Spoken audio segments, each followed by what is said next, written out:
Good morning, everyone, UTR community, external viewers who are joining us today at Conversations UTR. Like all days that we start, we will be starting with a video about the admission process. Primero que nada, buenos días a todos. Gracias por acompañarnos. Empezaremos con un video de la universidad acerca de el proceso de admisión. Vamos con el video, adelante.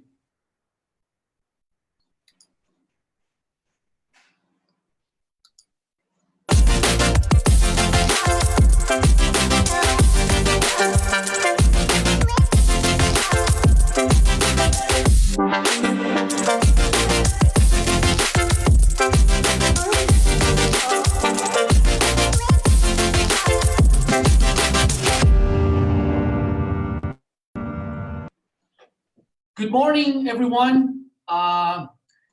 Today at Conversations UTR, this week we will have as main topics education and international cooperation. Buen día a todos, gracias por sintonizarnos en la tercera semana de Conversations at UTR.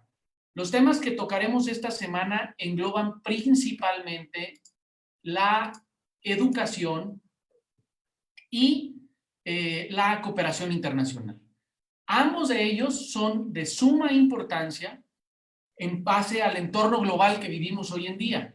La educación en la actualidad se vuelve un elemento clave para el desarrollo de las capacidades intelectuales y una herramienta para poder sortear los desafíos que tenemos en estos tiempos. Por ello, la videoconferencia de hoy invitamos a un gran amigo de esta universidad que su conferencia lleva por tema los retos de la educación después del COVID-19. El doctor Arturo Chervovsky, a quien le agradezco la invitación de participar en este conversatorio, quiero leerles un poquito, compartirles su trayectoria, su currículum, porque es un hombre que realmente, de esos que realmente están comprometidos con la educación superior en México, ha trabajado en ella desde hace 15 años. En su trayectoria se ha especializado en educación superior, en innovación educativa, en internacionalización y en movilidad académica. Ha participado en diversos foros nacionales e internacionales, liderando iniciativas para que tengan un impacto verdadero en el desarrollo de la comunidad educativa y en los jóvenes, y al final en la sociedad de México. Es director ejecutivo de Santander Universidades y director general de Universia en México, desde donde dirige proyectos que apoyan el desarrollo de las universidades, tanto públicas como privadas, de las comunidades universitarias a través de una oferta de valor que incluye impulso al emprendimiento, generación de mejores prácticas para la innovación educativa, la digitalización de las universidades, además de programas de becas, cátedras, proyectos de colaboración, de vinculación, de movilidad académica y hay que decirlo y hay que reconocerlo claramente, Universia Santander y Santander Universidades fueron uno de los grandes aliados para esta universidad y para el Estado, para estar mandando jóvenes a diversos lugares del mundo para que continúen sus estudios y tengan una experiencia de movilidad internacional. Él nació en la Ciudad de México, es politólogo por la Universidad de Berkeley en California y además tiene maestría y doctorado por la Universidad de Yale. Arturo, doctor, es un honor tenerte con nosotros. Agradezco de nueva cuenta que hayas aceptado la invitación y pues somos todo oídos. Mi querido rector, muchísimas gracias por la invitación. Estoy muy agradecido contigo y muy agradecido con la comunidad de la Universidad Tecnológica del Retoño. Como tú sabes, la UTR es una universidad a la que le tengo un especial cariño. Son ya muchísimos años de colaborar y un gran reconocimiento porque es pues una universidad puntera y verdaderamente innovadora en el contexto nacional, de las primeras universidades tecnológicas bilingües y de las que mejor lo han hecho en ese sentido, y ha sido motor y ha sido impulsor de muchos cambios muy importantes en la educación superior. Entonces siempre es un gusto estar con ustedes, siempre es un gusto colaborar con la Universidad Tecnológica del Retoño y bueno, contigo en lo particular y con toda su comunidad de estudiantes. Así que es un gusto estar aquí. Estoy con ustedes en momentos que son muy complicados, en momentos que todavía son difíciles de entender, difíciles de comprender, difíciles de analizar, difíciles, digamos, de poder agarrar como a uno le gustaría para poder tener, digamos, un sentido de lo que está pasando. Lo que sí queda claro es que la crisis sanitaria que estamos viviendo, la contingencia creada por el coronavirus, por el COVID-19, pues le está pegando al sector educativo y particularmente al sector de educación superior de una manera que está siendo verdaderamente dramática. Y entonces lo que estamos viendo es una verdadera disrupción en el mundo de la educación superior. Esto es muy importante ponerlo en el contexto, y digo ponerlo en el contexto porque hablando hace unas horas en un seminario que estábamos teniendo con el Banco Interamericano de Desarrollo, con 15 rectores latinoamericanos y la gente del Banco Interamericano de Desarrollo, había una metáfora muy interesante que flotaba en el aire, ¿no? Y la metáfora que estamos utilizando era la de aquella fábula, aquella vieja fábula de la nueva ropa del emperador, ¿no? Y es decir, ¿cómo? Pues no, pues llevamos muchos años, ¿no? Hablando de los cambios necesarios en educación superior, pero con muy poco efecto. Y de repente alguien levantó la mano y dijo, oye, hay una serie de problemas en la educación superior. ¿Y qué pasa con la crisis y la contingencia que estamos viviendo? Esos problemas, esas fallas que se veían, esas dificultades estructurales en nuestro sistema de educación superior, no solo en México y en el mundo, de repente se volvieron aparentes de la noche a la mañana, a pesar de que 10 años los veníamos hablando, 15 años los veníamos hablando, contemplando y poniéndolos en contexto. ¿Por qué hablo de la ropa del emperador? Porque es decir, de repente el COVID vino a decir, pues el emperador anda desnudo, en este caso el emperador siendo nuestro sistema de educación superior, ¿no? Y de repente todos dijimos, ah, sí, ¿verdad? Tenemos todas estas fallas que en tantos años nos había costado tanto trabajo reconocer, ¿no? Déjenme ponérselos de esta forma. De cierta manera, aunque venimos trabajando en temas como la relevancia del currículum, las brechas de desigualdad e inequidad que hay en educación superior, el éxito de los estudiantes posgraduación, el valor de un título universitario, cómo ha cambiado en el tiempo, la necesidad de las universidades en digitalizarse, las universidades han sido uno de esos sectores que ha sido de los más lentos, conservadores y difíciles de reaccionar de manera puntual ante los retos planteados por los que en otro lenguaje se ha llamado la economía 4.0. Ante toda esta revolución tecnológica que hemos estado viendo y viviendo en los últimos 20 años, de nuevos métodos de comunicación, de las nuevas tecnologías, de las redes sociales, del advenimiento de la inteligencia artificial, de lo que se llaman las carreras del futuro, de lo que es el Internet de las cosas y demás, uno pensaría que probablemente son las universidades las que están a la vanguardia de toda esta generación de disrupción tecnológica de los últimos 20 años, porque eso es lo que uno esperaría de las universidades como productoras de conocimiento.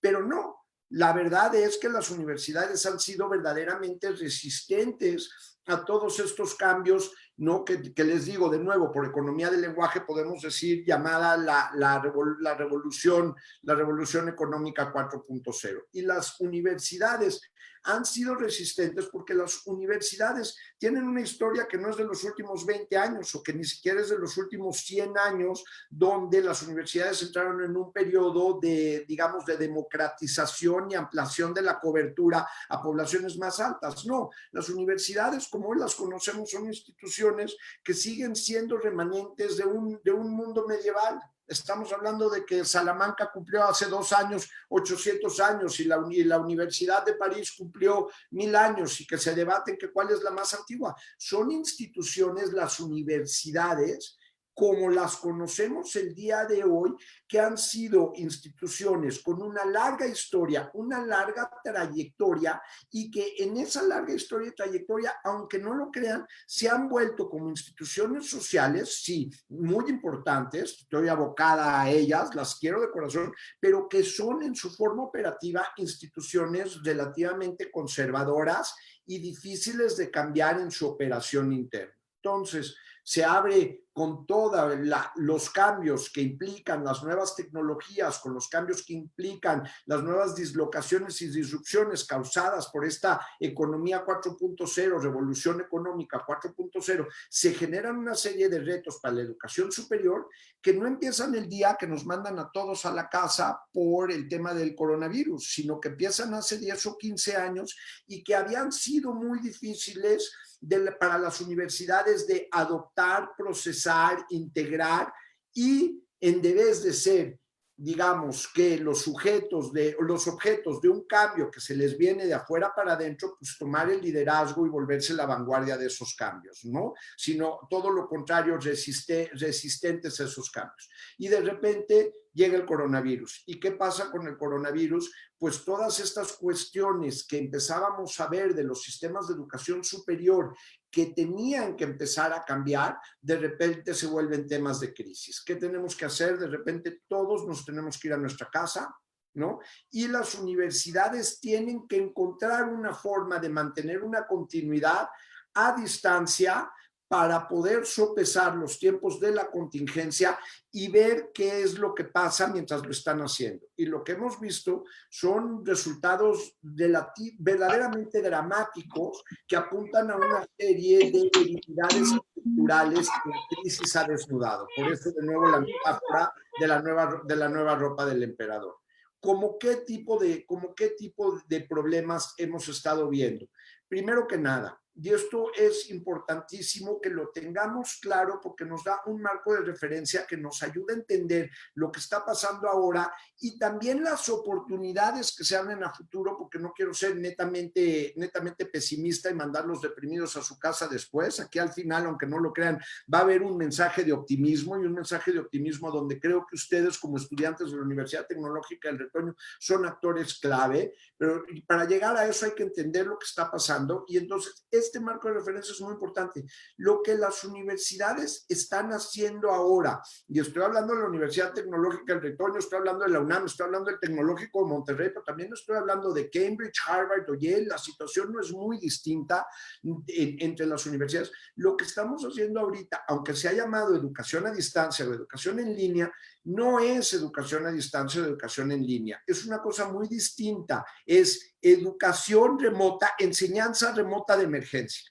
Y enseñanza remota de emergencia es muy distinta a una educación en línea. Enseñanza remota de emergencia significa, oye, ya no puedes estar en el salón de clase y no tienes tiempo de hacer una nueva pedagogía. De lo que tienes tiempo es de que como docente o profesor, si no sabes cómo prender tu Zoom y no tienes una licencia de Zoom, te la facilitemos, te demos una embarradita de cómo se prende y la clase que dabas de manera presencial, dala de la misma manera a través de una tecnología, de una plataforma como la que estamos usando ahorita para esta videoconferencia.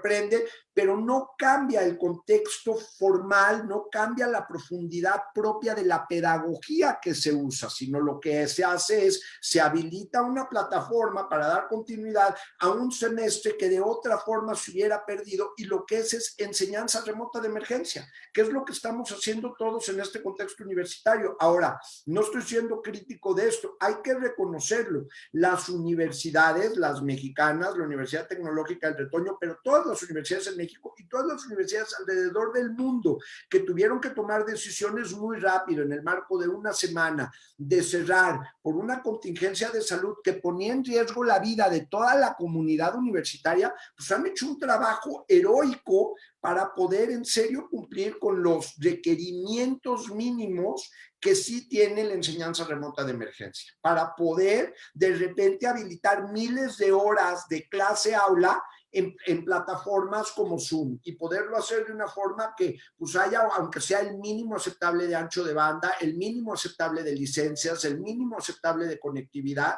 y los conocimientos mínimos tanto de estudiantes como de profesores para al menos poder darle clic a Zoom y saber cómo funcionan las funciones más básicas de Zoom o de Teams o de Google Meet o de cualquier plataforma que sea que esté usando la universidad. Y lo hicieron en un tiempo récord, lo hicieron con casi pocos problemas, lo hicieron de una manera que en serio hay que reconocerse que es verdaderamente admirable, pero es eso, es enseñanza remota de emergencia y no es educación en línea. ¿Por qué? Porque la educación en línea es una cuestión completamente distinta. La educación en línea es un modelo pedagógico distinto, a donde cambian las reglas del juego, la forma de interactuar y la relación entre enseñanza y aprendizaje, entre quien enseña y quien aprende. Y se va de una responsabilidad propia en el docente a una responsabilidad propia del estudiante como el centro de la docencia, en un mecanismo propio de automotivación a donde el estudiante toma control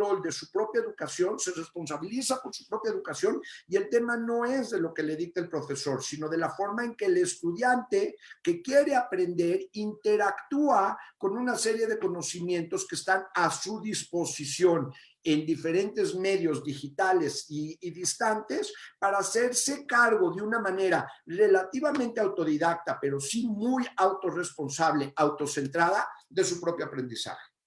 Y eso no es lo que tenemos hoy, porque nuestra cultura educativa no es lo que fomenta, porque las relaciones de poder entre enseñanza y aprendizaje son distintas, porque a lo que estamos acostumbrados es ir a un aula para que un profesor nos diga lo que tenemos que saber, y no para que nosotros mismos, concebidos como estudiantes, nos preguntemos a nosotros mismos qué es lo que yo necesito aprender y cómo lo puedo aprender y qué significa para mí que ya lo aprendí y qué tengo que hacer para irlo aprendiendo. No, es pues a ver qué me dice el profe, a ver de lo que me acuerdo, a ver qué me acuerdo de lo que dice el profe, y cuando me hagan un examen, pues a ver qué puedo repetir de lo que me dijo el profe, ¿no? Modelo tradicional contra un verdadero modelo de aprendizaje digital o aprendizaje en línea centrado en el estudiante. No tenemos los parámetros culturales, no los hemos tenido. Se vuelven necesarios no solo por el COVID, pero posterior al COVID, porque el COVID lo único que está haciendo es desnudando una serie de dinámicas que ya veníamos venir propiamente de la revolución económica 4.0, la revolución tecnológica, o como le quieran llamar este conjunto de fenómenos con el que empecé refiriéndome. Y entonces, esta enseñanza remota de aprendizaje, para empezar, no es educación en línea. Y no tenemos hoy el andamiaje cultural que verdaderamente facilita esa educación en línea. Pero no solo no tenemos ese andamiaje cultural, tampoco no tenemos la preparación y las competencias en las mismas universidades. Las universidades hoy andan ante un dilema que es enorme, que es decir, oye, pues lo que estamos haciendo ahorita estaba muy bien si nos teníamos que salir de la universidad rápidamente, ¿no? Y pues para que no perdieran ustedes el año, para darle continuidad a la situación, para que no fuera un semestre perdido. Pero espérate, y si esto continúa, y si tenemos que estar fuera un año, esto que estamos haciendo ahorita de clases en Zoom es satisfactorio, está motivando a los estudiantes, realmente les da el valor, esto es lo que querían, esto es lo que está, para lo que se inscribieron a la universidad. Y entonces de repente tienes un cúmulo de universidades que están ante una disyuntiva que es terrible, que es decir, volvemos a abrir en agosto, retomamos el semestre de otoño de este año que viene. Y si lo hacemos, ¿por qué lo hacemos? Porque si abrimos los campus, ¿estamos preparados para abrir los campus o no estamos preparados para abrir los campus? Estamos abriendo prematuramente, dado las necesidades digamos, sanitarias que tendríamos para abrir. Sí, pero si no abrimos, los estudiantes van a empezar a desertar, van a abandonar sus estudios, van a dejar de venir. ¿Por qué? Porque este modelo de clases en Zoom, que son las mismas clases que teníamos en el aula, pero que ahora lo único que hemos hecho es pasadas a mecanismos como el que ahorita nos tiene reunidos, no son sostenibles a largo plazo como un ejercicio de enseñanza-aprendizaje. Ni el profesor lo está evaluando bien, ni el estudiante lo está pasando bien. Todas las encuestas de satisfacción que hemos hecho a nivel mundial, no solo en México, con todos los colectivos, reconocen tanto estudiantes como profesores como administradores, pues que no había mucho más que se podía hacer con tan poco tiempo y con lo rápido que vino la crisis sanitaria, pero que esta no es una solución permanente a las necesidades cambiantes de las instituciones post-crisis. ¿Por qué? Porque ni los estudiantes están a gusto, ni los docentes están a gusto, ni los administradores están a gusto. O sea, esto es algo que vino de la coyuntura, pero que no reemplaza hoy el modelo presencial, que un regreso a un modelo presencial podría ser muy prematuro, pero que sin embargo generar lo que necesitamos generar en términos de una transformación profunda de nuestra pedagogía para que las universidades sí se vayan modernizando no es algo que puedes hacer en 1 o 2 semanas o en 1 o 2 meses de verano mientras se toma la decisión de qué va a pasar con el semestre de otoño. Los cambios verdaderos van a ser cambios que van a tomar varios años y que corren por un cambio profundo en la concepción pedagógica de lo que es enseñanza-aprendizaje, para regresar, para de nuevo pensar en el estudiante que está automotivado, autodirigido, que es un poco autodidacta y que se responsabiliza 100% de sus procesos de enseñanza-aprendizaje, con cosas que ya había, digamos, como competidores a la educación superior tradicional en el mercado.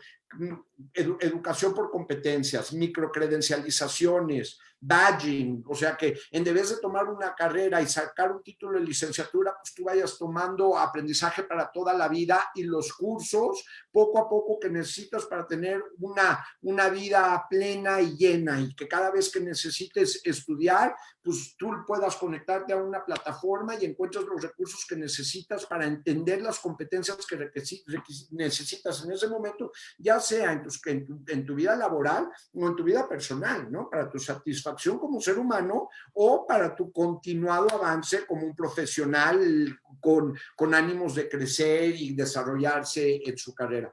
Pero hoy esos andamiajes como tal no existen y los tenemos que ir construyendo. Claro, todo esto con una salvedad, porque la otra cosa que ha desnudado la crisis del COVID y que es un tema que hemos venido hablando, de nuevo les digo, por 10 o 15 años, pero que ha sido muy difícil de mover, es las grandes inequidades, las grandes desigualdades que siguen operando en nuestro sistema de educación superior, ¿no? La universidad, que les digo que es esta universidad como hoy la conocemos, milenaria, de hace 1000 años, de hace 800 años, que es un remanente de una institución cuyo origen es verdaderamente medieval y que se ha ido desarrollando y que ha ido creciendo y que ha pasado por varios puntos de inflexión, en el siglo XX tuvo un punto de inflexión que fue muy importante para su desarrollo y para su concepción, y que gracias a ese punto de inflexión tenemos grandes universidades como la Universidad Tecnológica del Retoño, que fue un gran impulso democratizador en el siglo XX de la educación superior.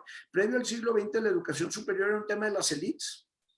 Era un tema para muy pocas personas a las que la mayoría de la población no tenía acceso y no tenía por qué tener acceso, porque no lo necesitaba, porque se concebía que lo que uno estudiaba en la universidad no agregaba valor a una vida, entre comillas, normal, y era realmente el lujo del entrenamiento de las élites. Y eran instituciones que en su origen medieval son instituciones netamente elitistas, y eso no cambió hasta el siglo XX. El siglo XX afortunadamente hace un gran empuje para algo que ha sido muy importante, que es la democratización y la apertura de la educación superior, que también obedecía a ciertas necesidades de la misma economía, de que la verdad, la pirámide la pirámide de empleados productivos que necesitaban los procesos de la economía industrial, pues era más amplia, pero necesitaban más base de conocimiento, y entonces entre un empuje democratizador y las necesidades propias de la revolución industrial,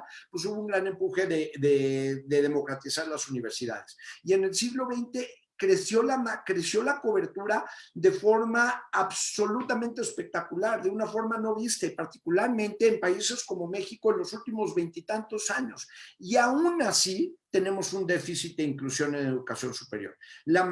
Seguimos teniendo tasas muy bajas de cobertura, no solo en México, sino en el mundo, relativamente a las necesidades, y la universidad pública o privada, no importa, ha subido mucho en su precio o en su costo al erario público, independientemente de este empuje democratizador. Y entonces sigue teniendo déficits de inequidad, tanto en la entrada, en acceso, en lo que llamamos cobertura, pero también en los resultados. ¿Es o no es una educación superior un signo de movilidad social?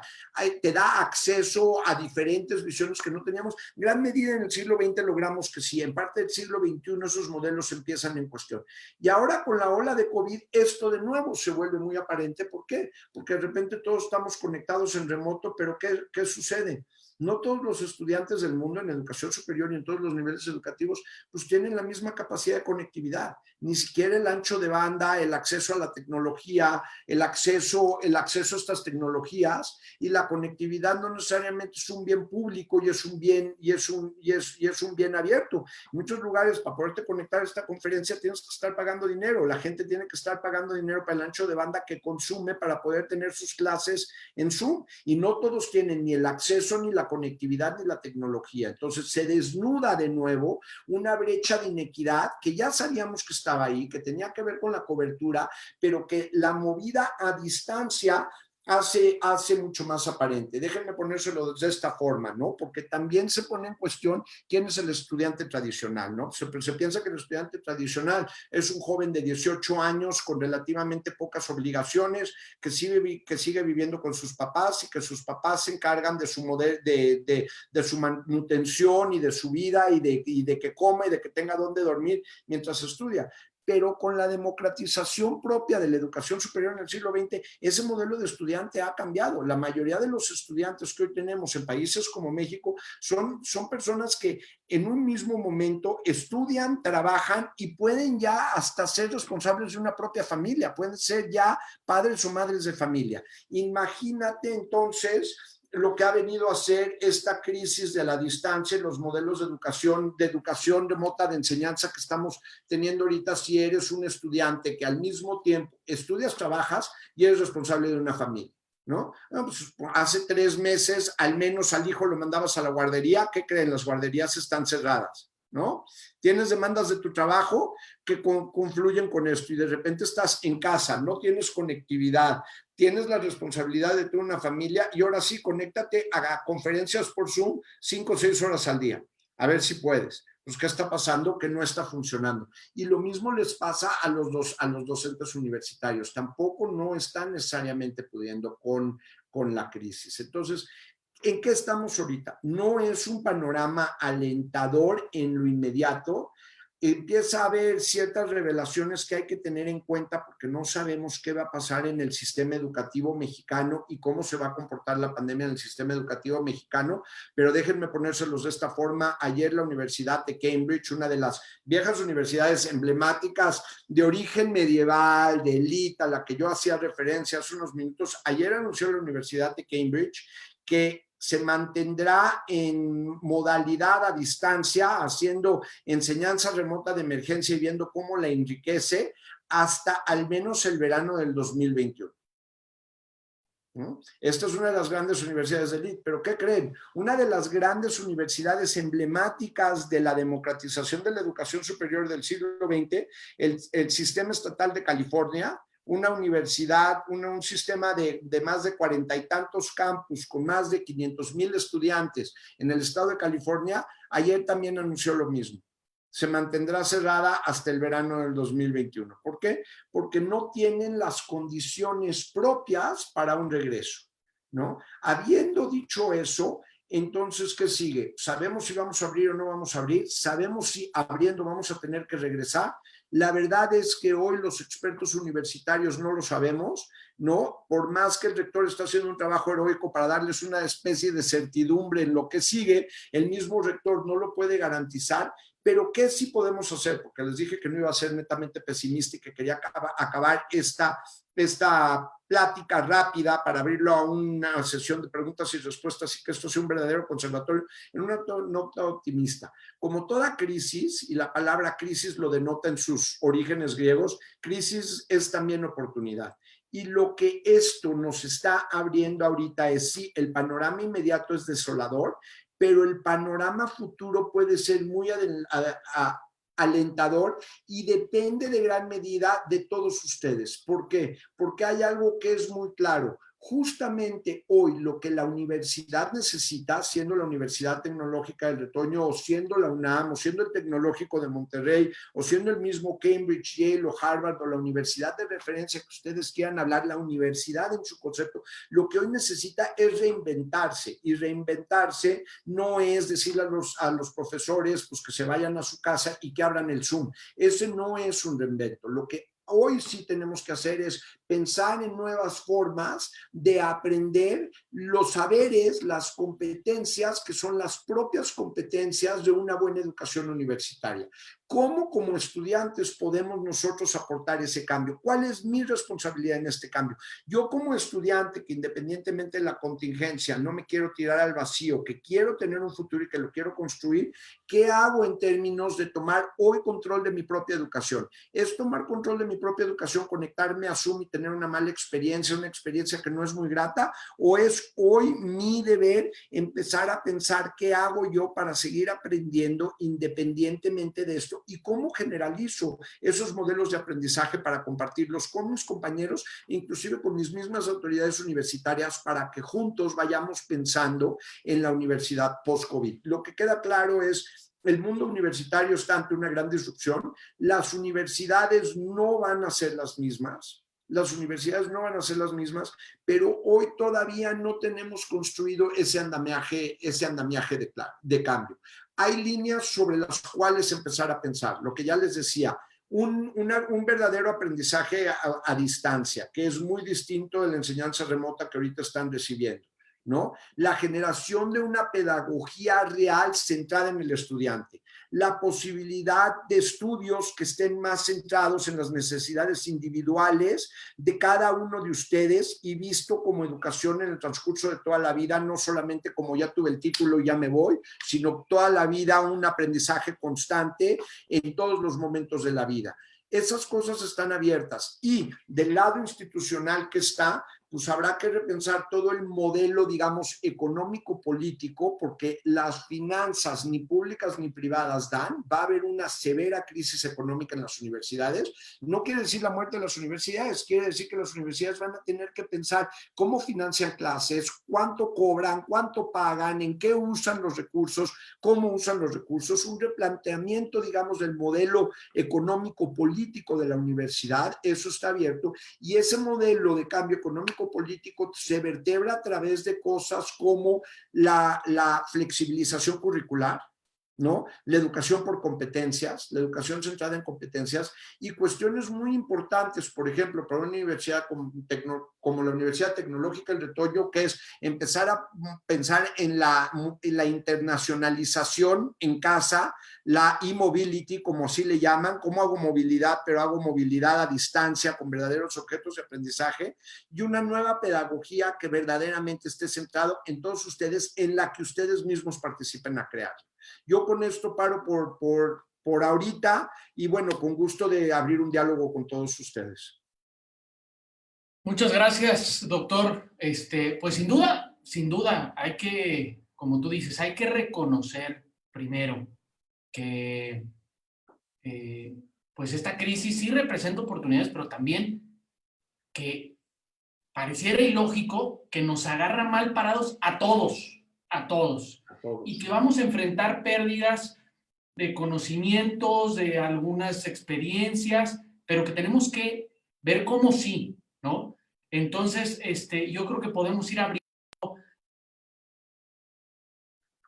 Estás en mute, mi querido rector. Ahí ya me escuchas. Sí. Perfecto. Te decía, no sé hasta dónde me quedé, pero es, digamos, hay que reconocer que sí es una crisis, que es una oportunidad, pero que nos agarra mal parados a todos. Así es. Y que tenemos que reconocer que va a haber pérdidas de conocimiento, que tenemos que priorizar, que tenemos que reinventarnos, como dices, que tenemos que escuchar. Yo hoy tuve una videoconferencia con algunos de mis profesores y les decía, somos todo oídos. O sea, ahorita es el momento de escucharnos, de atrevernos a innovar, de decir, se me ocurre esta idea, bueno, pues vamos a ver su factibilidad, estudiarla. Hoy es el momento para poder decir, vamos hacia una nueva forma de educación que pueda ser, sí, una mejora presencial. Yo por ejemplo, digo, me gustaría, aprovechando mi calidad de rector, poner antes de las preguntas, por ejemplo, veo aquí al jefe de la carrera de la licenciatura bueno, técnico superior en la enseñanza de lengua inglesa, pero en la licenciatura de gestión curricular, al profesor Eduardo Martínez. Por ejemplo, aquí yo te preguntaría a ti, doctor, para estos muchachos que están estudiando para ser maestros, esto tiene que ser necesariamente una oportunidad. ¿Cuáles son las ventajas que ellos deberían de buscar en esta crisis para convertirse en un maestro que realmente tenga un diferencial en el futuro? Es que, a ver, ahora ya lo están viviendo en carne propia, ya nadie les cuenta la historia lejana de la necesidad de cambio de nuestros modelos pedagógicos. Lo están viviendo en carne propia. Si esto no les da motivación para cambiarlo, pues entonces no sé qué les va a dar motivación para cambiarlo, ¿no? En este debate que teníamos ahorita que les comentaba, ¿no? Con el Banco Interamericano de Desarrollo y uno de los rectores más importantes de América Latina, ¿no? Una de las cosas que se decía es, oye, no está la tentación que, bueno, pues ya sea que abramos en 2 meses o abramos en un año, regresamos a los viejos modelos, no está la tentación ahí, ¿no? Y la verdad es que el consenso entre los rectores es la tentación, sí, porque es el camino de menos resistencia, pero lo que ya nos dimos cuenta es esto, la crisis nos agarró mal parados y no nos agarró mal parados por accidente, nos agarró mal parados porque no oímos una serie de advertencias que ya venían sobre la necesidad que tenemos de cambiar el modelo. Y entonces lo que la crisis está haciendo es nada más demostrar que el modelo ya está agotado y ustedes que están aprendiendo para ser maestros están viviendo en carne propia, están dándose cuenta que con lo que ustedes pensaban, que necesitan realmente aprender una nueva pedagogía y diseñar esa nueva pedagogía y usar estas nuevas tecnologías, de una forma verdaderamente productiva, no solamente de conectarse en Zoom, porque eso no es usar estas nuevas tecnologías, no en el contexto de aprendizaje. Gracias, doctor.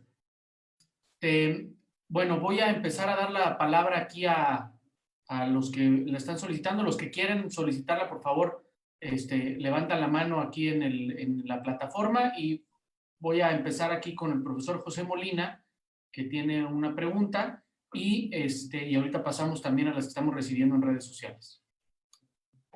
Hola, doctor. ¿Cómo está? Buenos días. Gusto saludarlo, profesor Molina. Gracias por la interesante plática, más cuando se va a replantear toda una pedagogía con la que hemos trabajado por años, ¿no? Hacerla a lo mejor más slim.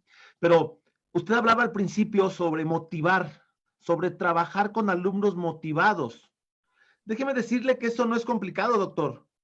El alumno motivado es un alumno que busca su conocimiento, autodidacta. Eso es. ¿Qué pasa con el alumno no motivado, doctor? ¿Qué pasa con el alumno que está acostumbrado y que la única manera de aprender es el modelo que, como se ve la visión, es un modelo que está tendiendo a desaparecer por lo menos mañana?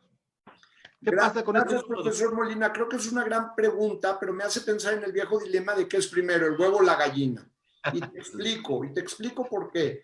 Porque en esto de la disrupción necesaria en nuestros modelos de aprendizaje y en el debate pedagógico de estos temas en los últimos 30, 40, 50 años, y me remito a Paulo Freire, a Illich, algunos de los clásicos de la pedagogía contemporánea, si lo queremos ver de esa forma y valga la redundancia, clásicos de la pedagogía contemporánea, ¿no? El argumento ya está hecho de que el sistema educativo precisamente está construido para matar la motivación. No es que el alumno no tenga motivación, sino que el sistema de aprendizaje, el que lo metemos desde que tiene 3 años hasta que acabe el doctorado con 40 y tantos años, está diseñado para matar esa motivación.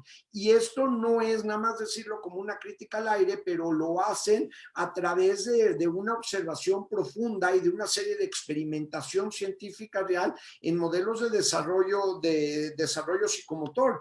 ¿Alguien ha visto un bebé no motivado o un niño de año y medio que no esté motivado de aprender? Son como esponjitas. El que haya últimamente convivido con un bebé o con un niño de 2 años, saben que todo el tiempo están agarrando, aprendiendo, hablando, preguntando, y llega esa edad en la que ¿y por qué? ¿Y por qué? ¿Y por qué? y todo es aprender. O sea, hay algunos inclusive que dicen que nuestro modelo propio de desarrollo psicomotor, estamos digamos que hechos para aprender, que eso es la función, ¿no? Y entonces, ¿qué es el sistema educativo el que mata la motivación, ¿no? Entonces, la pregunta es, pues sí, obviamente, si vienen si la reinvención es únicamente del sistema educativo superior en los modelos pedagógicos y lo único que cambia es el modelo de aprendizaje de la universidad, vas a tener muchos problemas porque vienen pues aprendiendo lo que significa la escuela, lo que significa estudiar, lo que significa pasar un examen, pues de un kinder, de una primaria, de una secundaria, ¿no? De una preparatoria o de un bachiller, y van a llegar a la universidad pues con una historia de aculturamiento, de una forma de aprender que probablemente no es la más adecuada para el siglo XXI. Así es, doctor. Muchas gracias, doctor. Me quedó un poco más claro. Creo que es una época de parte de los profesores, una época de empatía y una época de trabajar todos en conjuntos. Gracias, doctor. Todos juntos. Gracias a usted, profesor. Seguimos. Tengo una pregunta desde redes sociales. Dice, ¿en qué momento o cuáles serían, digamos, las principales requerimientos de donde la enseñanza remota pasa a ser efectivamente en línea? Si gustas, doctor, te hago una tercia de preguntas y las contestamos en conjunto, ¿no? Dale. Tenemos otra que dice, ¿cree que en algún momento la educación en línea puede realmente suplir o cubrir satisfactoriamente lo que es la enseñanza tradicional? Ahora, si la enseñanza en línea no es sostenible a largo plazo, ¿cuál podría ser, en su opinión, algo que sí pudiese ser, ¿no? Mira, yo creo que las tres son preguntas interrelacionadas. Gracias por ponerlas todas juntas, rector. A ver, primero que nada, no, hay algo de la educación presencial que no es sustituible. Hay algo del contacto humano, pero ese contacto humano no es nada más el contacto humano jerárquico profesor-estudiante. Ese es muy importante, ¿no? Es un viejo modelo del aprendiz y ese lo tenemos históricamente con nosotros, que es, inclusive podemos ir a sus raíces antropológicas, ¿no? Milenarias también como parte de nuestra sociabilidad. Eso es muy importante. Pero también el aprendizaje de pares, el contacto con otros estudiantes, lo que enriquece el convivio de estar con otras personas de tu misma edad que están pasando por un momento de vida que es o similar o distinto al tuyo, pero con los que tienes que convivir. Entonces, ese contacto presencial no es sustituible. El problema de ese contacto presencial es que, ¿qué creen? Pues no es barato. No es barato, ¿no? La idea de este campus bucólico, aislado de los problemas del mundo, a donde el estudiante o el docente va para liberarse del peso del mundo y entonces ahí adentro de este santo sanctorum, dedicarse a perseguir el conocimiento puro por el conocimiento mismo y el placer de en contacto con el otro, generar conocimiento, que es una historia muy romántica de lo que es la universidad, sí tiene un valor muy grande y es una experiencia que es inigualable para los que lo hayan vivido, el que haya tenido un momento educativo a donde en contacto con el otro se olvida uno del mundo y descubre una gran verdad, eso es padrísimo, pero es muy caro generarlo. Es muy caro generarlo, es muy difícil mantenerlo, es muy difícil otorgarlo para todos y es muy difícil hacerlo de manera equitativa para todos. Ahora, ¿es sustituible? No es sustituible. ¿Qué modelos se ven en el horizonte? Pues modelos mixtos, modelos que combinen lo mejor de lo presencial con modelos a distancia, con verdaderos modelos a distancia, ¿no? Lo que hoy en la literatura se llama blended learning. Y empezar a migrar a puros modelos de blended learning, de blended porque pues es combinado, ¿no? Es a lo que se refiere la palabra. Presencial con a distancia. Eso probablemente es hacia donde vamos a ver, y es decir, las partes que sí se puedan hacer a distancia, con algunas experiencias muy escogidas, muy bien curadas en presencial. y que esas experiencias presenciales pues tengan todo el valor y todo el jugo que sea, precisamente porque son experiencias curadas, si no todo el día. A ver, yo no digo que la educación en línea no sea sustentable, digo que la enseñanza remota de emergencia, el pararse a dar una cátedra aburrida en Zoom o a dictar clase en Zoom es lo que no es sustentable.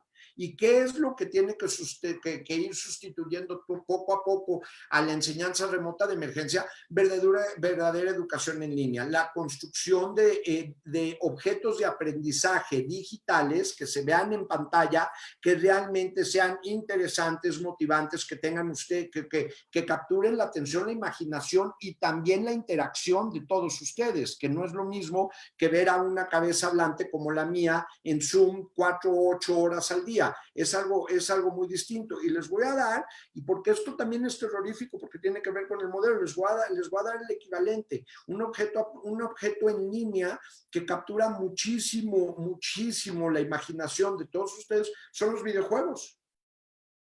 Son los videojuegos. Un videojuego no necesito yo prenderme en una pantalla, en un Zoom y decirles cómo deben de jugar, etcétera, etcétera. Y cuando juegan un videojuego y se clavan, para algunos de ustedes que probablemente son grandes jugadores de Fortnite, hay verdaderas comunidades de aprendizaje en línea, entre ustedes se enseñan a jugar, conviven jugando, hacen equipos, tienen retos juntos, conviven y lo hacen a través de un juego. Pero ¿qué creen? Generar un videojuego cuesta millones y millones y millones de dólares porque se vende a billones y billones de personas que pagan una lana por tenerlo, que no es el modelo de producción de objetos de aprendizaje en línea que tenemos para educación. Eso es con lo que estamos compitiendo desde las universidades por la atención de todos ustedes. Estamos compitiendo no contra el modelo tradicional del profesor en el aula, estamos compitiendo contra los videojuegos por el tiempo que ustedes pasan en esta pantalla. Ese es el verdadero tema, ahí está el verdadero dilema y es una competencia muy difícil. Oh, y además, bueno, a nosotros, digamos, yo hablo desde la Universidad Tecnológica del Retoño, con los alumnos que tenemos, pues en diseño digital, área de animación, pues también es otra fortaleza que ellos Ahí tienen está. que aprovechar en estos temas. O sea, como bien lo decías, doctor, esta oportunidad de crisis es ver más allá, ¿no? Porque también está un tema que es, y lo digo y no me canso de repetirlo, y luego medio tengo ahí hartos a los alumnos, decirle, oigan, esta apatía de decir, bueno, no, o sea, necesitamos esa chispa, esa innovación, esa creatividad, ese ver más allá, porque a lo mejor nosotros estamos metidos en una idea, nos casamos con una idea y escucharlos a ellos siempre es refrescante. Voy a compartirte otras 3 preguntas que tengo aquí en redes sociales, mi querido doctor. Claro que sí, doctor. Paola Saraí Delgado me pregunta, en su opinión, ¿cuánto tiempo tardaría una reinvención, digamos, de estos programas, de estas modalidades educativas? Luis Ángel Ortega Galindo, bueno, creo que esa es una pregunta que debería de contestar yo, pero la compartimos, doctor, si quieres. Es, una vez que regresemos a clases presenciales, ¿qué medidas debemos de tener de cuidado? Kevin Giovanni Aguilar nos pregunta, dice, mi carrera es práctica, ¿no? Necesito clases presenciales porque también reconocemos, estamos en un modelo de competencias, ¿no? Para que yo estar interactuando con equipos dispositivos electrónicos. ¿Cómo puedo sustituir desde línea toda falta de práctica o deberíamos de crear un plan alterno para después de la pandemia recuperar un poco de la práctica perdida? Yo creo que podríamos ir con esos 3, doctor. A ver, yo aquí, déjame irme por la última primero, ¿no? Y la última es, yo creo que es crucial este tema de que si son clases teóricas o son clases prácticas. A ver, sí, pero esto es parte también de lo que nos ha agarrado, desprevenidos y mal parados a todos.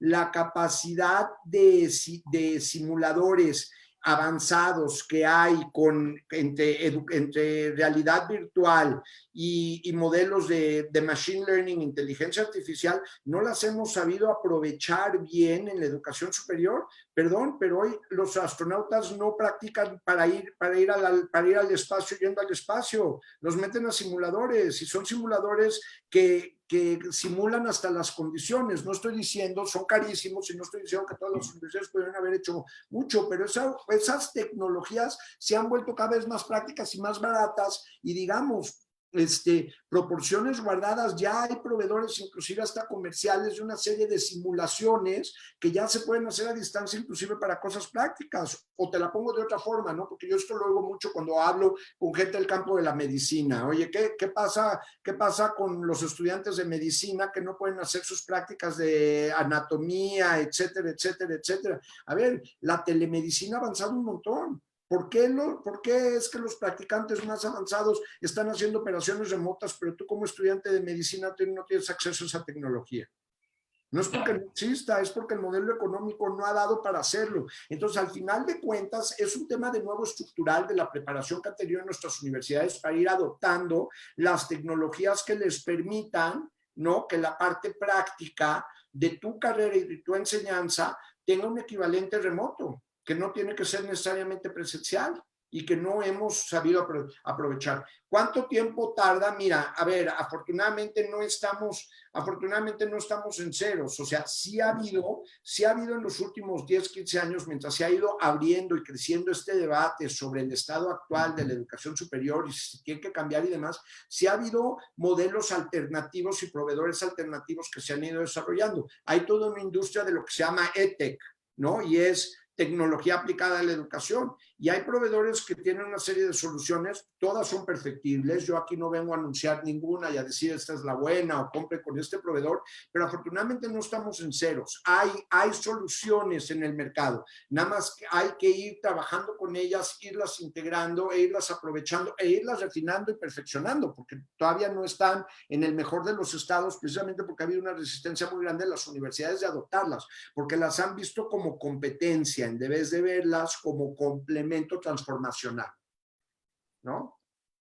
Claro. Un poco como la relación de taxistas con Uber, ¿no? Los taxistas vieron a Uber venir y dijeron, no, pues es el diablo, en vez de decir, oye, pues cómo me ayuda a hacer mi servicio mejor. A las universidades les ha pasado lo mismo un poco con EdTech, han dicho, no, esos de EdTech me vienen a robar el negocio. No, vengo a ofrecerte una serie de plataformas que pueden hacer tu práctica mejor, ¿no? Entonces, afortunadamente no estamos en ceros, pero tampoco no va a ser de la noche a la mañana. La crisis es la oportunidad de tomar estos temas en serio, porque pues, lo que tenemos ahorita no es satisfactorio para nadie. O sea, está muy bien hecho en muy corto tiempo, pero no es satisfactorio para nadie. Claro. ¿De cómo va a regresar el retoño? Ahí sí le cedo la palabra al rector. Sí, muchas gracias, doctor. Pues miren, a ver, jóvenes, estamos todavía evaluando fechas, todos estos temas, estamos en pleno contacto con las autoridades sanitarias. Lo que sí les puedo decir es que cuando regresemos, vamos a regresar primero, seguros de que no están en riesgo, con las condiciones necesarias para poder garantizar, para poder brindarles lo necesario, si son cubrebocas, si hay que sanitizar salones, si hay que implementar un doble o triple temas de limpieza, protocolos de lavado de manos, etcétera, etcétera. Es decir, lo que quiero decirles es que en el momento que regresaremos cuando estemos seguros, porque ustedes son absolutamente lo más valioso de la universidad. Entonces, si no hemos regresado es porque no pensamos arriesgarlos, ni a ustedes ni a sus familias. En cuanto tengamos condiciones, el visto bueno de las autoridades, tanto sanitarias como educativas, pero también las condiciones necesarias para que ustedes tengan un traslado seguro desde sus casas, un desarrollo seguro, y también un poco también estamos valorando el poder ir iniciando de algunas maneras, precisamente por la pregunta que tenía que ver con las prácticas. Sabemos que ustedes tienen un modelo de competencias, que tienen prácticas de laboratorio. También estamos buscando de qué manera podemos desarrollar ciertas prácticas, tal vez en grupos un poco más pequeños que pudieran empezar a desarrollar para que estamos conscientes de que ustedes están en algunos casos muy ansiosos de regresar. No saben lo contentos que estamos de que quieran regresar, porque a veces de repente se nos salen de clases o de repente no así, no hombre, ahora que quieren regresar los tenemos que aprovechar porque ahora que nos extrañan ustedes más, tenemos que aprovechar en cuanto sea posible esa posibilidad.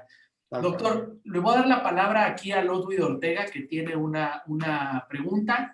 En ese orden, después al profesor Víctor González y después al profesor Eduardo Martínez. Adelante, Ludwig. Hola, buenos días. Solo tengo una pequeña duda. Muchos de mis compañeros que sacaron becas para movilidad, pues tienen como la duda de qué es lo que pasará. Cuando regresemos, ¿se podrán aplicar o no? ¿O qué pasará con todas esas becas de movilidad? Buena Gracias, pregunta. Ludwig. Adelante, profesor Víctor.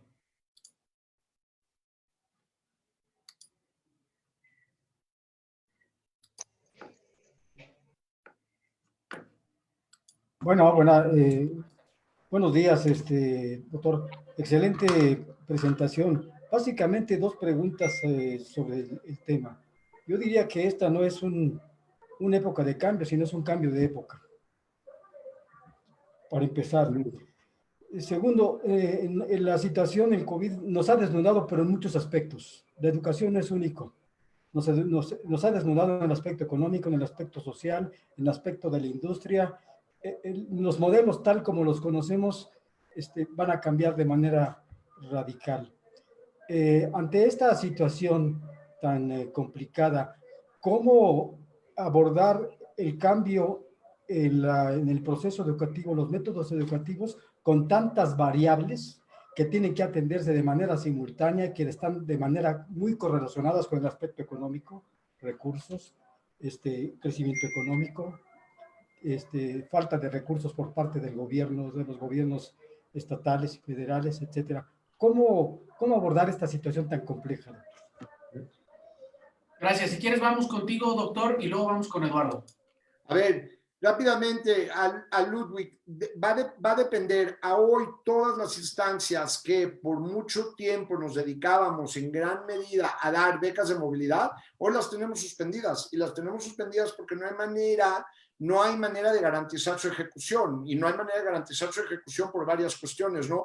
Hablaba ayer con una fundación en México que da becas para gente para que vaya a Cambridge, a estudiar a Cambridge, que lo hace en colaboración con CONACYT, son las becas de FUNED, y hablaba ayer con los directores de FUNED y decía, este anuncio ahorita me parte, ¿no? Porque tengo a 10 estudiantes que iban a ir a Cambridge a hacer una maestría, ¿no? Y la condición de CONACYT es que estén en el extranjero, y cuando Cambridge anuncia que la docencia va a ser a distancia, el CONACYT suspende la beca, ¿no? Entonces, es decir, eso es algo que nos está afectando ahorita a todos y no hay forma de entender cómo se va a regularizar. Yo no puedo hablar por todas las instancias, no sé qué va a hacer el CONACYT, no sé qué va a hacer FUNED, no sé qué va a hacer Bécalos, no sé qué va a hacer, no, todos estamos viendo qué hacemos. Yo te voy a decir lo que estamos haciendo nosotros. Lo que estamos haciendo nosotros es cambiar nuestro modelo de apoyo de lo que eran becas de movilidad a distancia a apoyar programas digitales. Estamos apoyando programas digitales que creemos que son de verdadera calidad, a donde sí hay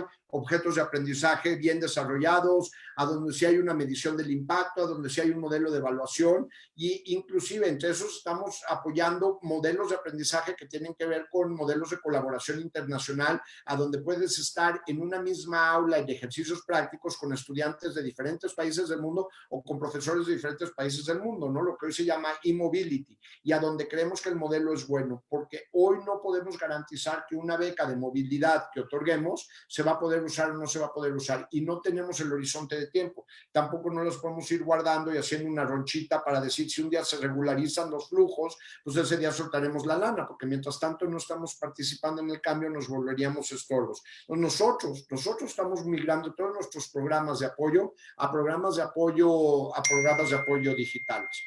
Lo que dice el profesor González. Perdón, doctor. Solo para agregar en este tema, yo quisiera decirles a los estudiantes que independientemente de que, por ejemplo, hay procesos que no se han suspendido, como algunas becas que tiene la coordinación, que en algún momento espera poderlos hacer, ¿no?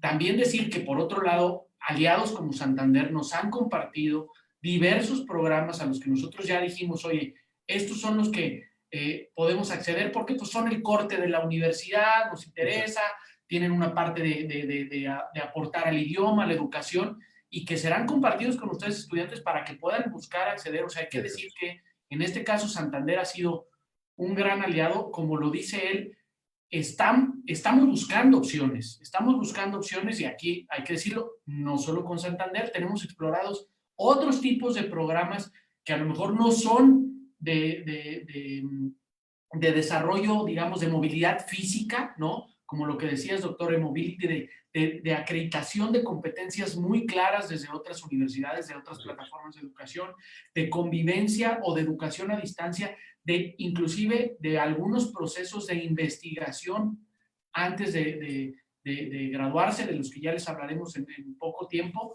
¿no? Que estamos buscando concretar, decirles que nosotros como Universidad Tecnológica del Retoño tenemos claro que uno de nuestros pilares en la educación es la internacionalización.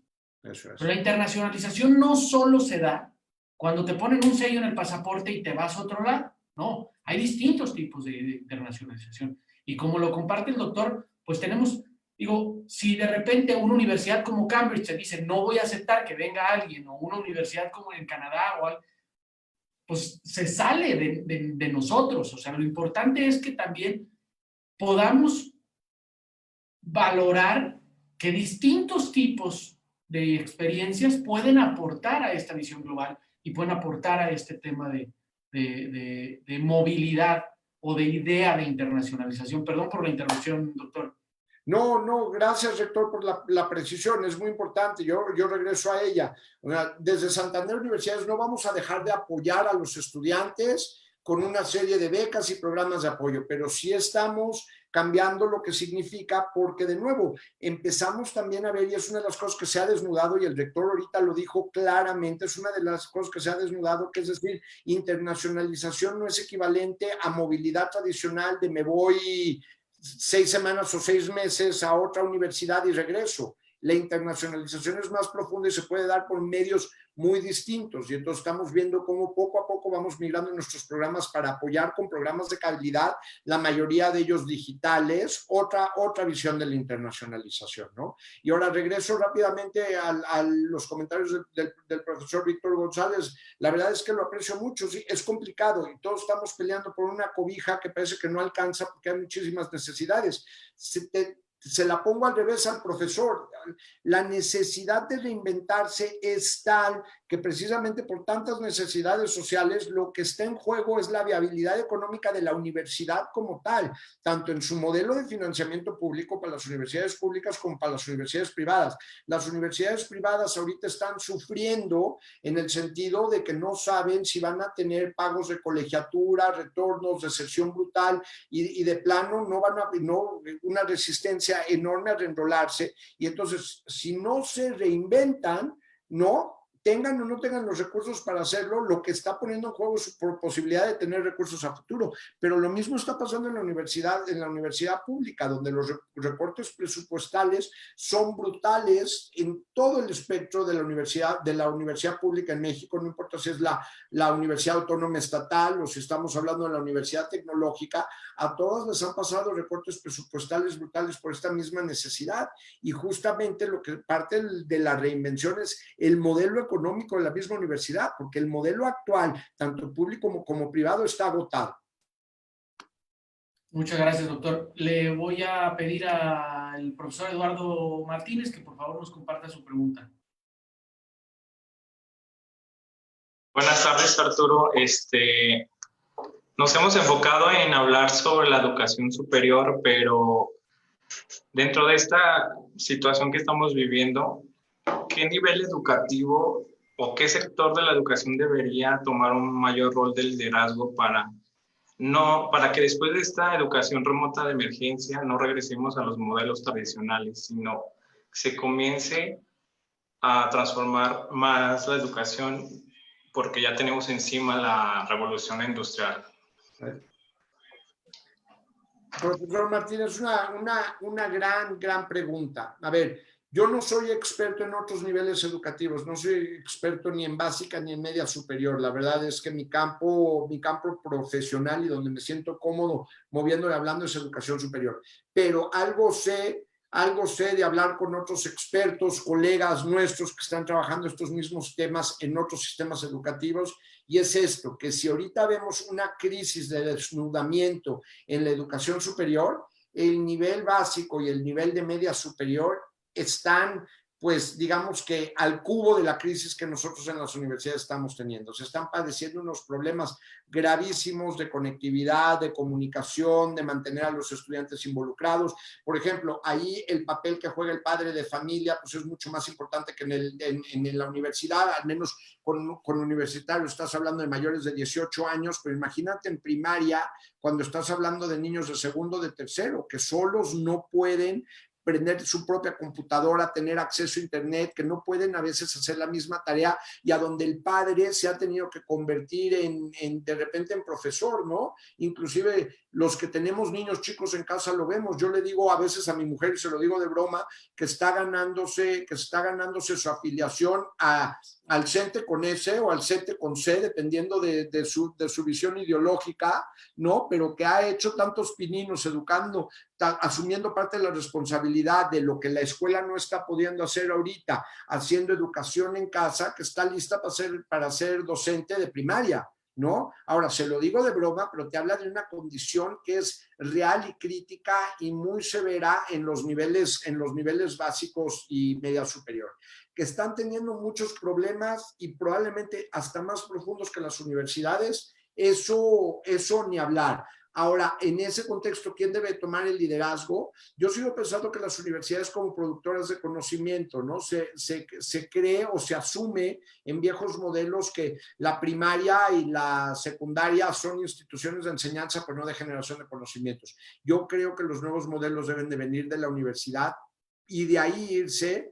¿no? Teníamos que tomar en cuenta nuevos modelos para los sistemas básicos y de media superior generados desde la universidad. Doctor, voy a pasar a otras dos preguntas que tenemos en redes sociales. Virgin pregunta, ¿cómo contener a los alumnos cuando la situación económica es determinante para continuar los estudios? Digamos, era lo que mencionabas hace rato, ¿no?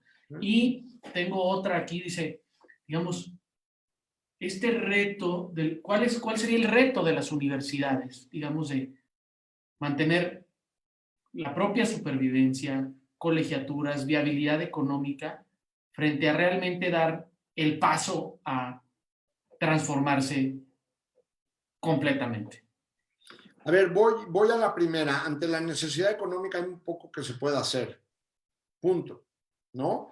Y ahí lo que tenemos que tener en cuenta es, pues entonces, cuáles han sido los modelos de apoyo para estudiar, ¿no? ¿Dónde está nuestro sistema de crédito educativo? ¿Cómo funcionan las becas? ¿Dónde están? O sea, ¿qué apoyo hay para que alguien pueda estudiar sin necesidad? Si eso está afectado, si alguien no tiene los medios para estudiar, no tiene los medios para estudiar y no va a haber forma ante esta crisis de mantenerlos. Es una pregunta en la que no hay forma de contestarlo. Si no puedes, no puede, ¿no? Es terrible porque te va a generar una deserción en el sistema que ya le estamos viendo que sí va a ser significativa y es importante. Es un sacrificio estudiar. Y el apoyo no necesariamente ha sido siempre el que hemos querido, ¿no? Eso sin duda. Ahora, ¿qué hace la universidad ante esta disyuntiva de estar apretados por un lado? Es que yo no creo que es una disyuntiva, es que yo creo que si la universidad no usa la crisis para reinventarse y precisamente su crisis financiera para reinventarse, no se va a reinventar nunca, ¿no? Lo que no es viable de fondo es el modelo económico de operación de la universidad. En general, no estoy hablando de la Universidad Tecnológica del Retoño, que lo hace mucho mejor que muchas otras. Estoy hablando de la viabilidad económica real de la operación de la universidad. Las universidades tienden a ser caras contra el valor social que están generando. Por eso está cayendo la percepción de valor de la universidad. Doctor, voy a darle la palabra a Mayra Ávila, aquí, que tiene una pregunta, y luego pasamos una ronda final y comentarios finales, si te parece. Adelante, Mayra. Hola, buenas tardes. Disculpe, ¿sería posible que se ahondara un poco más sobre el papel que nos compete a nosotros como los estudiantes respecto al efecto de esta respuesta remota educativa y a la vez de esta educación que nos forja a desmotivarnos, que se comentan para que en cuanto se retome la educación presencial, el proceso de aprendizaje sea lo más óptimo posible, desde su perspectiva, obviamente? Mira, me encanta tu pregunta, déjame ponértelo de una forma muy anecdotal, asumiendo que eres un estudiante.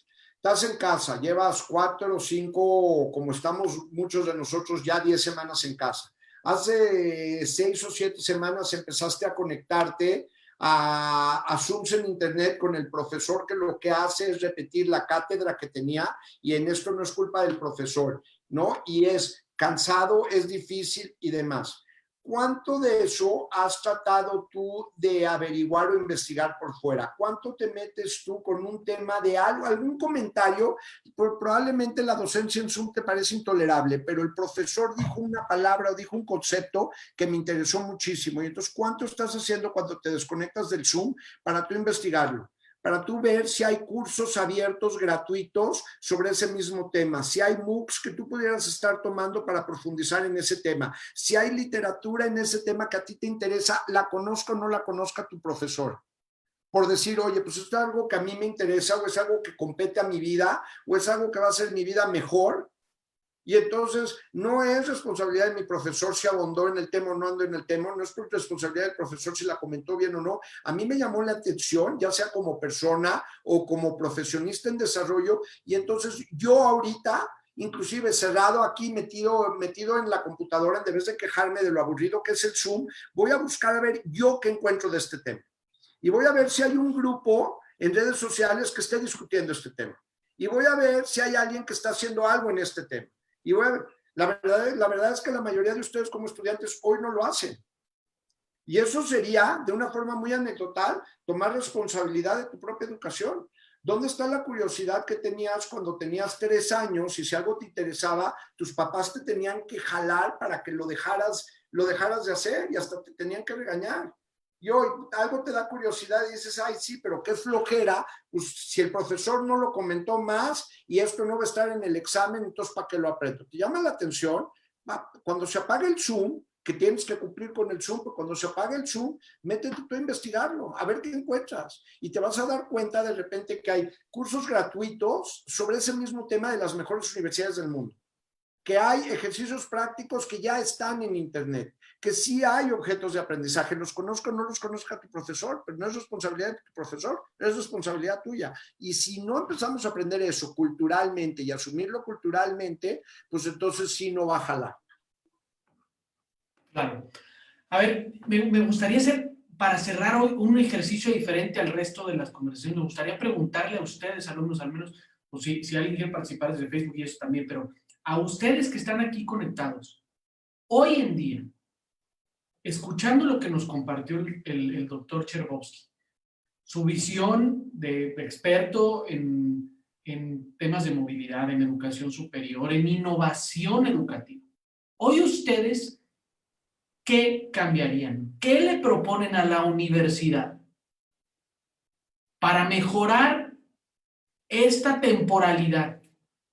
Esta metodología de enseñanza, me gustaría que nos compartieran también ustedes qué nos proponen, hacer qué, dónde le van a poner ustedes, dónde le vamos a poner nosotros y cómo vamos a hacer en conjunto una viabilidad mucho mejor de la educación. No sé si te parezca el ejercicio, doctor. Me encanta el reto que lanzas, rector, y yo lo complementaría con otro. Yo creo que esa es una, y la otra es muy sencilla. Si tienen un profesor que más allá de nada más estar prendiendo el Zoom para hablar y decir exactamente lo que hubiera dicho en el aula presencial, está haciendo cosas diferentes y esas cosas diferentes te parecen interesantes, en vez de llegar y nada más prender el Zoom, se tomó el tiempo de generar un video y el video te lo mandó previo y hasta te pareció tan ingenioso el video que lo puedes usar hasta como meme y ya se lo compartiste en redes sociales a tus cuates, o te puso a hacer un ejercicio en vez de nada más hablar y hablar y hablar en Zoom. Tienes un profesor que está haciendo algo de eso,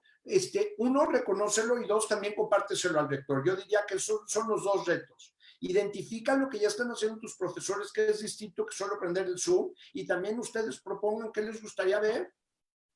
¿Qué se animan, muchachos? A ver.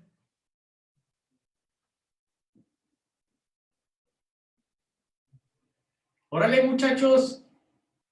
Nosotros, fíjense, más allá de estos temas, lo que me llama la atención es que a veces, ahorita, digamos, y lo voy a poner entrecomillado, la desesperación que estamos viviendo las universidades, más allá del tema financiero, más allá del tema económico, más allá del tratar de organizarse de volada y decirle a los profesores y ayuden, ¿saben qué es?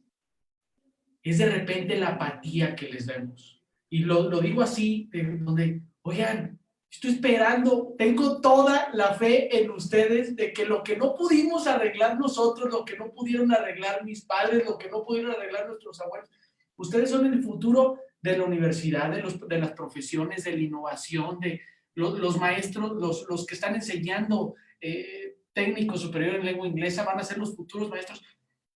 Estamos esperando de ustedes esto, ¿no? Entonces, a ver, ¿quién se anima, muchachos, a proponernos algo para mejorar este tema de la educación que estamos teniendo ahorita?